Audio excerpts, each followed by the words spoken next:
In this video, in Evony the King's Return, we're going to be taking a look at subordinate city generals or mayors that you can be using.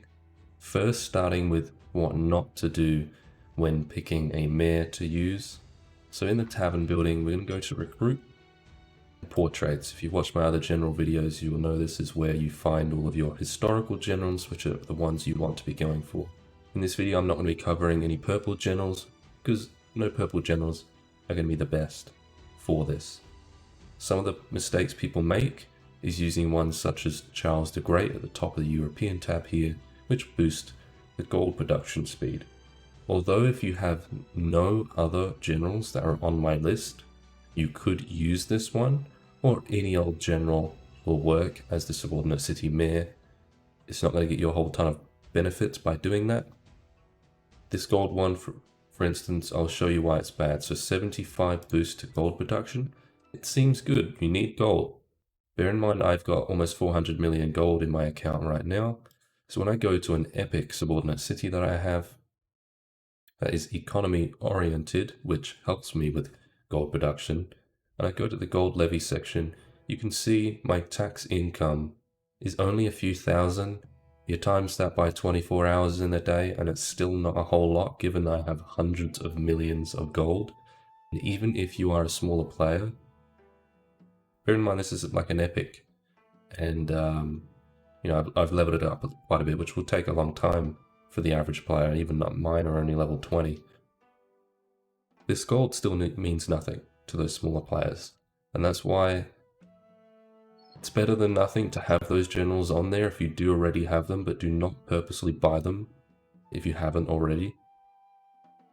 Stick away from them and any other generals that might boost construction speed or anything like that. Although you can add those skill books to them in future, don't get a general where that is their default skill book. The ones we're going to be looking at are like this Nero character here, which is probably one of the top 3 or so generals you can put in your subordinate cities. And you can see at the bottom I've recruited one. I think I have about 3 or 4 of them at the moment. As I'm going through the list, always remember that you can have multiple of the exact same general, which I do in this case with.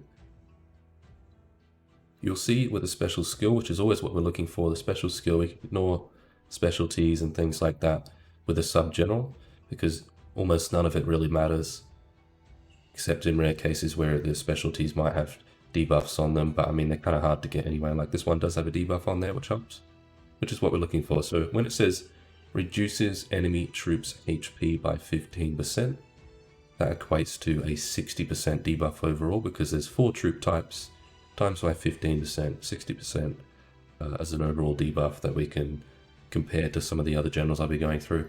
So this reduce terminology means it's a debuff. It will take stats away from the enemy, and that's going to help you out.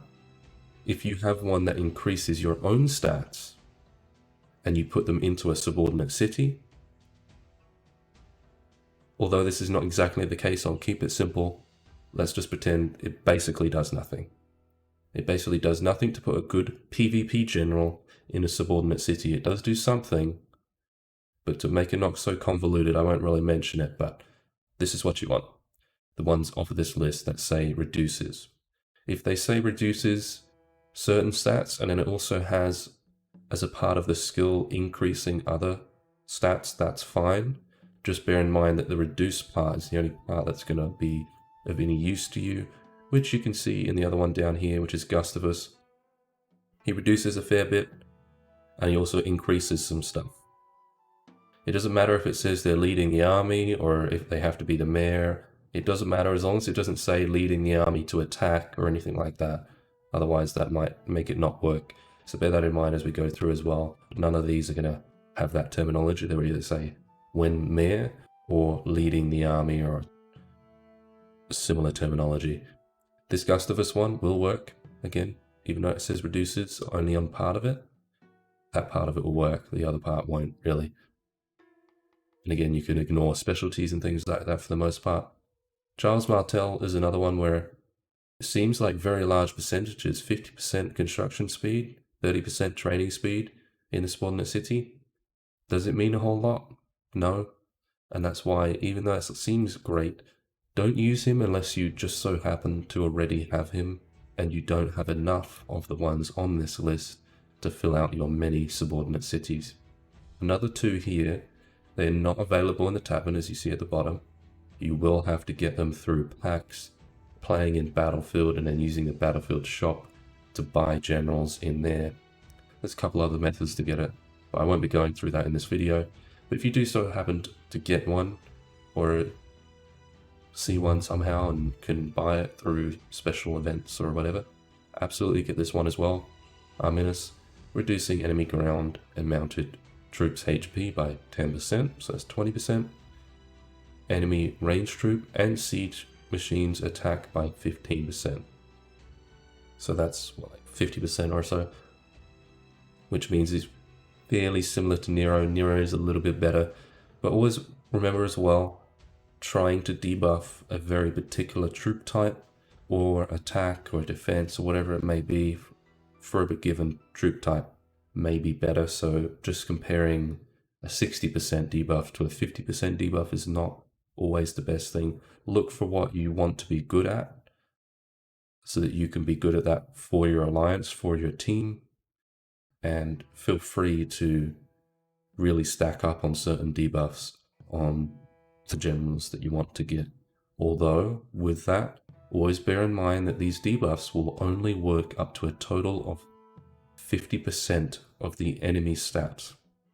So if the enemy has 1000% stats and you debuff those by 800%, 300% won't work. So you could have an 800% debuff against someone that has 1000% buff, and it will only be able to debuff up to a maximum of 500%.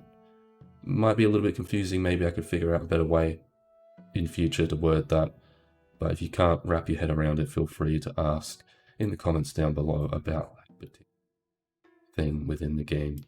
So another couple down here is Margaret, reducing enemy troop attack by 10% and mounted troop attack by a further 20%, which is a 60% overall debuff.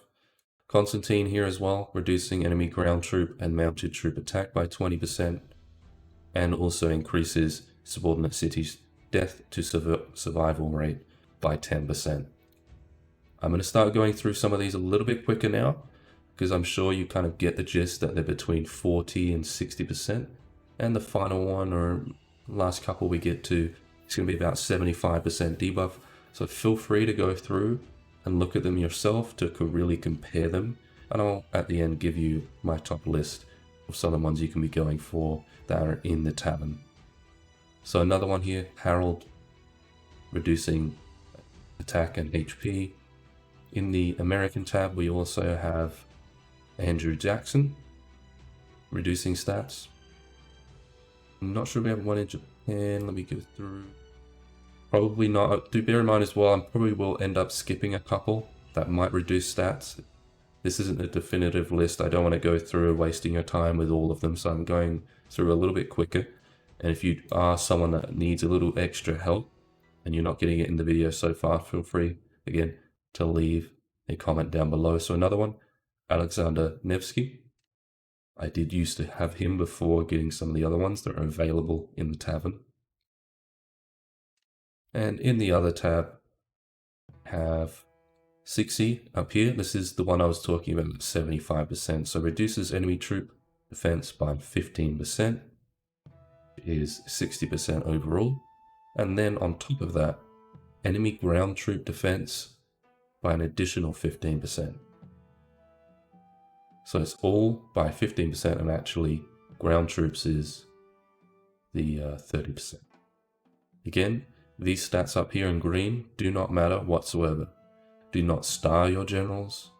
Don't really worry about leveling them up. And if you manage to put specialties into 4, 5, 6 generals, your attack generals, defense generals, boss generals, and things like that, only then should you really consider doing specialties that may have debuffs in them also, like that one. You wouldn't really be worrying about that if you need this video. So Sixy is available in the tavern. Nero is also available in the tavern, is one that will be a little bit easier for those free players to get. Just going through my list here. Andrew Jackson is another one. I believe I have one or two of him in my subs still right now. He's not as good as the Nero and things like that, so do replace him if you can at some point. I did end up getting a couple of these when I first started out. And also Nevsky, which was in the Russia tab or something like that. And you can use the Gustavus. He can be used on defense and definitely attack as a PvP general with some range and or siege. So he's helpful for that. But if you wanted to, you could also put him in a sub. Or if you ended up getting a better attack general to replace Gustavus, you could also put him in a sub. Then even if he's leveled up, at least you don't have to sell him and waste resources that way. So that's going to end it for this video. It's not going to be really in-depth guide on exactly how subs work or anything like that, but make sure you apply these to your subs as mares and tick them on for your battles and defense if need be, but be careful doing that because you don't want people to kill your main city troops through those subs. If you have any additional questions, leave them down below. Thank you for watching, and I'll see you in the next one.